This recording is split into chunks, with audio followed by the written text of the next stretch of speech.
Hi my YouTube family. ఈరోజు recipe వచ్చేసి ఎల్లిపాయ కారం అండి. ఎలా చేయాలో చూపిస్తాం చూడండి. ఎల్లిపాయలు ఒక 10-15 తీసుకున్నాం మేము. దాంట్లో కొద్దిగా కొత్తిమీర వేసుకొని ఇలా దంచుకుంటున్నాం. మొత్తం ఎల్లిపాయలంతా ఇట్లా బాగా దంచుకోండి, టేస్ట్ బాగుంటుంది. చూసారా? ఆ తర్వాత కారం, ఉప్పు ఇలా కలుపుకొని టేస్ట్కి సరిపడినంత ఉప్పు వేసుకోండి. మేమైతే దీంట్లో ఎంత సరిపోతుందో కారం అంత వేసుకున్నాము. ఆ తర్వాత దీన్ని బాగా కలుపుకోండి. మొత్తం ఎల్లిపాయలు మన అంతా ఈ కారంలో కలిసేలాగా స్పూన్తో కూడా కానీ మేము హ్యాండ్ యూజ్ చేస్తున్నాము. హ్యాండ్ వల్ల కొద్దిగా మనము చేతితో ఇలా కలపడం వల్ల బాగా కలిసిపోతుంది ఎల్లిపాయ కారం అనేది. మీరు స్పూన్తో కూడా కలుపుకోవచ్చు. చూసారు కదా? ఇలా బాగా కలుపుకున్నారనుకోండి, ఎల్లిపాయ కారం అనేది మొత్తం కలిసిపోతుంది. దీంట్లోనే చాలా టేస్ట్ ఉంటుందండి. మీరు జ్వరంతో ఉన్నప్పుడు, కోల్డ్తో ఉన్నప్పుడు కానీ ఇలా చేసుకొని తింటే చాలా టేస్టీ ఉంటుంది. చూసారు కదా? ఈ విధంగా చేసుకున్నాం మొత్తం మేము. ఇలా చేసుకొని పెట్టుకొని పక్కన దీనికి కొద్దిగా తాలింపు వేసుకున్నాం అనుకోండి, సూపర్ ఉంటుంది టేస్ట్. కొద్దిగా ఆయిల్ వేసుకున్నాం మేము. ఆయిల్ తర్వాత జీలకర్ర కొద్దిగా వేసుకున్నాము. వేసుకున్నాక చూసారు కదా? ఈ వీడియో నచ్చితే లైక్ చేయండి, ప్లీజ్ సబ్స్క్రైబ్ చేయండి, షేర్ కూడా చేయండి ప్లీజ్.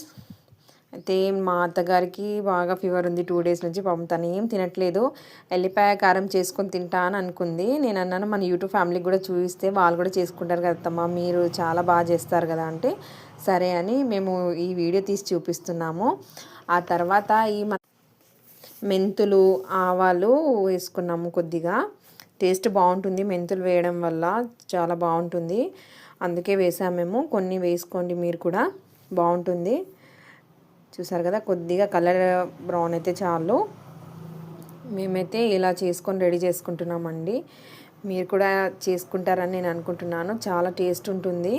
కొన్ని మన ఎల్లిగడ్డ అయినా చిన్నగా చేసుకొని వేసుకోండి. తర్వాత కొన్ని కళ్యామాకు ఇలా వేసుకున్నారనుకోండి, చాలా బాగుంటుంది. ఏ తాలింపులో అయినా సరే కళ్యామాకు, ఎల్లిపాయలు వేసారనుకోండి, అది సూపర్ టేస్ట్ అవుతుందండి ఏదైనా సరే. మేము కూడా అందుకే దీంట్లో ఈ తాలింపులో మెన్షన్ చేసాము. ఆ తర్వాత కొద్దిగా పసుపు ఇలా వేసుకున్నారనుకోండి, చాలా బాగుంటుంది.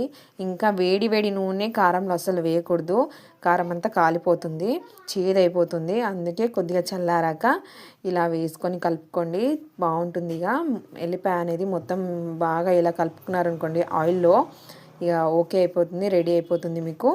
చూడండి, ఇలా స్పూన్తో మొత్తం కలుపుకుంటున్నారు.